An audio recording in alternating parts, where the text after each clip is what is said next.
Now on CoastTV News. Weathering the storm along the coast, how people all over Sussex County are dealing with this weather. The storm has already closed down several roads, caused some damage, lots of damage actually, and it's still growing strong. We can see it right here as we tap into it, zooming in, and we're seeing that the brunt or the worst of the storm is beginning to pass through, but that the residual effect is still going to have a big effect on us. You can't park there. Jeep underwater. The effort from the first responders to haul this thing onto dry, safe land. And the parking spot that's not a parking spot. Rehoboth Beach is considering better signage to save you from pulling into a lane that you can't actually park in. This is CoastTV News at 11.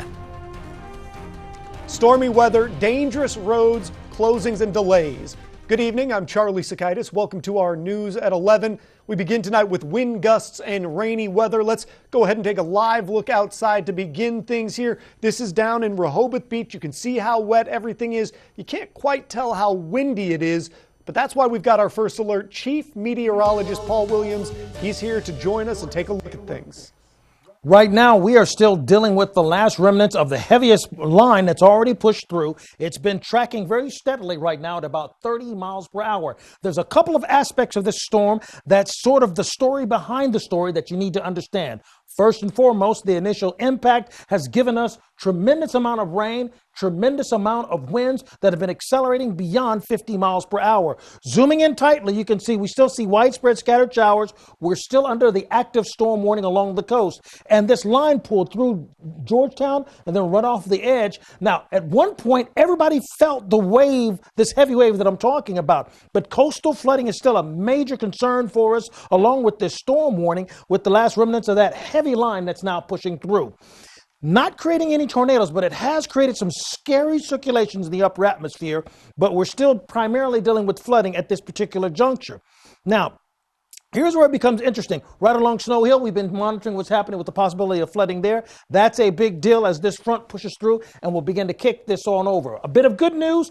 The last wave of this rain is beginning to pass out of our way. So as far as the rest of this evening is concerned, we are going to be concerned with significant showers, hydroplaning danger, limited visibility with heavy downpours. But as you take a look at our dry tech camera right now, you can see the heavy raindrops continuing to cause problems with the rain that's pushing things through. But look at these max winds. 70 mile per hour wind has been recorded in Salisbury alone. 49 mile per hour wind has been recorded in Ocean City. We have various areas of structural damage that have been already attributed to this storm. And the active wind gusts are still very intense down towards Ocean Pines and Ocean City at this hour. Now, coming up, because we have so much information to pass along to you, we'll talk about the rainfall totals, and we're going to talk about a storm surge that's really going to be problematic for early tomorrow morning, Charlie. Thank you, Paul. Now we're going to take everything that we just learned from Paul with us as we head outside. That's where CoastTV News reporter Charles Reinert is standing by live in Dewey Beach. Charles, this massive storm system is proving to be a dangerous hassle for people in our area.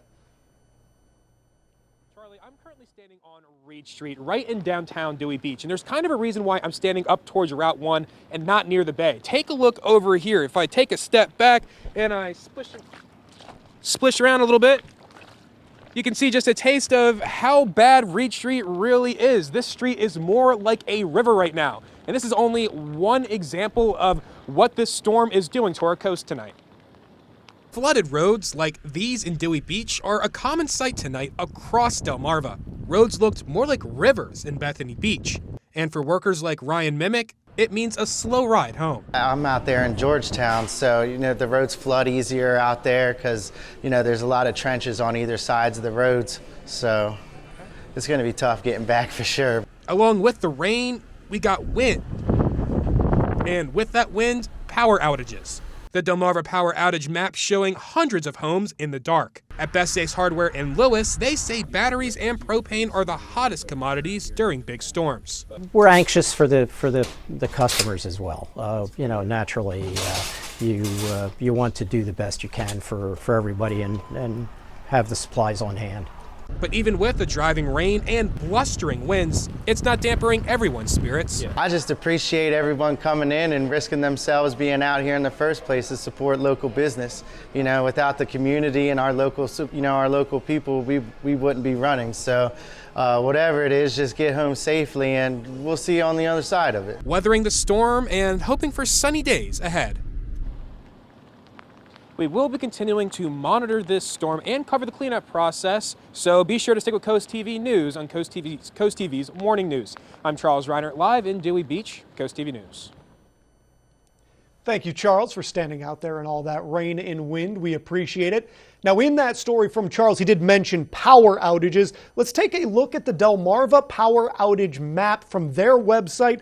For most of the area, there are only a smattering of outages along the coast, but one spot near Dagsboro was showing nearly 4,000 people without power and a statewide number that's up near 30,000 people. In fact, my wife texted me before the newscast, told me, make sure I charge my phone at the office because the power had flickered a few times at our house. As usual, good advice from her. One of our viewers from Seaford, Timothy Caudell, sent in some pictures of storm damage, and these were from around 6 p.m., so you know with the winds picking up even more after that there's going to be more damage sure to be revealed. That'll happen tomorrow morning once that sun comes up. You can see some of what's going on, though, in these images here. And now let's take a live look out to the Bay Bridge, which had been closed most of the night due to the weather, specifically the wind, but it is now open under limited wind restrictions. For any drivers, though, the best advice is just stay off the roads if you can. If you have to be driving tonight or during any of the weather that we have coming our way in the next few days, AAA has a few tips. Number one, avoid using cruise control.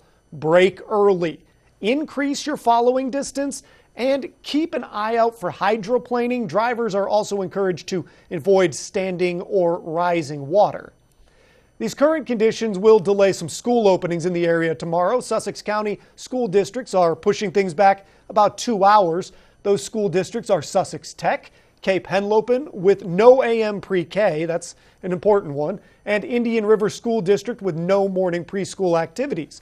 New tonight, Milford School District has joined in as well. At 6 p.m. they had not yet made the call, but all Milford School District schools will be open 90 minutes of delay. That's a 90-minute delay. There will be no morning pre-K. You can find more and complete lists on our website, coasttvnews.com.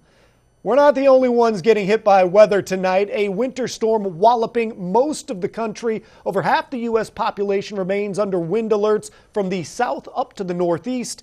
Jen Sullivan is tracking the severe weather that's wreaking havoc across the country. A powerful winter storm slamming the East Coast. More than 40 million Americans under severe storm threats Tuesday. This system spawning multiple tornadoes in Florida's panhandle. Is everyone okay? The fierce winds knocking this home off of its foundation. The storms devastating communities, dozens of homes and buildings flattened.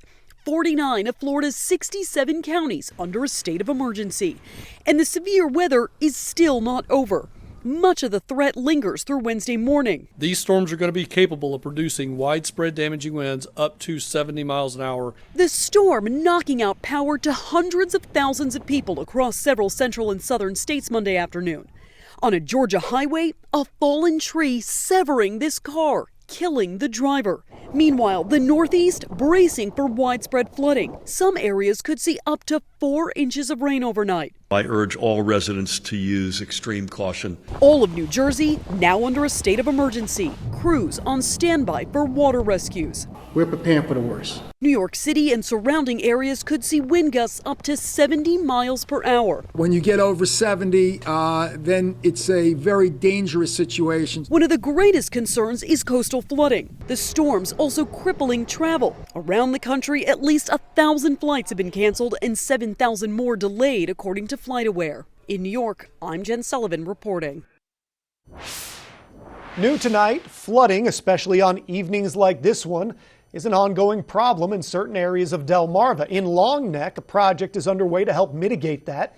Construction is ongoing at the site of one of the largest stormwater and drainage projects in Sussex County history.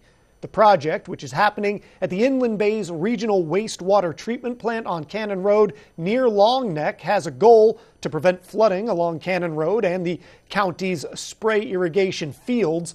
The project has included construction of swales and stormwater ponds. Currently, we're overtopping the road during any 10-year storm. After the project is completed, the road will not be overtopped, Cannon Road, that is, in a 100-year storm. So that's a significant improvement for the public. And this brings us to our Coast TV poll, which is weather related, though not specifically related to the weather we're having tonight. We want to know, what are your winter weather predictions? Let's take a look at the results, and it's been all over the map this evening.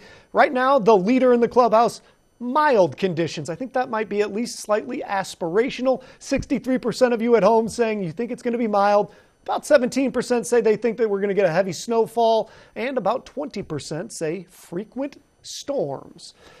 Now, we've been talking about weather all evening, and for more weather updates, make sure you pull out your phone. You can do it right now. Scan for the QR code for our First Alert weather app. It's a great thing that you can have. It is absolutely free. You can download it at the App Store and get all the weather updates you need. I'm Mallory Metzner. Here's a look at some of the things happening tonight across Delmarva. The Maryland Department of Natural Resources wants to see your flood photos. The agency recently launched the My Coast Maryland app so that scientists can use the photos to understand flooding trends in certain areas and plan for mitigation projects. A Jeep Patriot was found submerged in a pond off Riley Roberts Road in Somerset County on Tuesday. The Salisbury Fire and Deal Island Fire Departments were able to pull the car out of the water. By noon, first responders said drivers were getting out of the water after checking the tag and completing searches in and around the Jeep. In an effort to empower small businesses, the Berlin Chamber of Commerce is hosting financial literacy education series in February and March. Topics include cyber liability insurance and social media marketing and more. Registration is open on the Chamber's Eventbrite page. And that's a look at just some of the things happening across Delmarva. I'm Mallory Metzner. Parking in Rehoboth Beach in the summer. Always tough to find a spot, and it is easy to get faked out by one of those 30-minute only lanes. You pull in, you have to pull back out. It's a whole thing. In order to solve that problem, the Ross Group, an engineering company, has suggested that those spots be painted more clearly or more clearly marked. One employee at a shop in Rehoboth Avenue says he sees people violate the 30-minute rule all the time. Almost every day. There's pretty consistently at least one or two cars that are there most of the day. City officials in Rehoboth are moving forward with discussion about painting those spots because they agree that people misusing the 30-minute spots is one of the most commonly seen parking violations. We're thrilled to announce that Coast TV has a brand new Facebook page.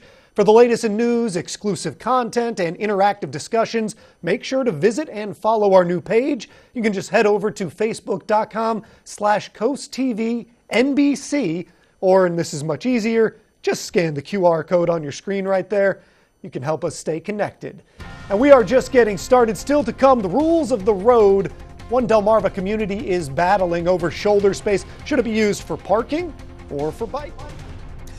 The staggering wind and rainfall totals are similar to a tropical storm or a hurricane. I'll show you just why I say that in a moment, and I have an update on the latest damage caused by this storm. And storms in Iowa ahead of the Republican caucus, dark clouds in D.C. for former President Trump. We'll be back in 60 seconds.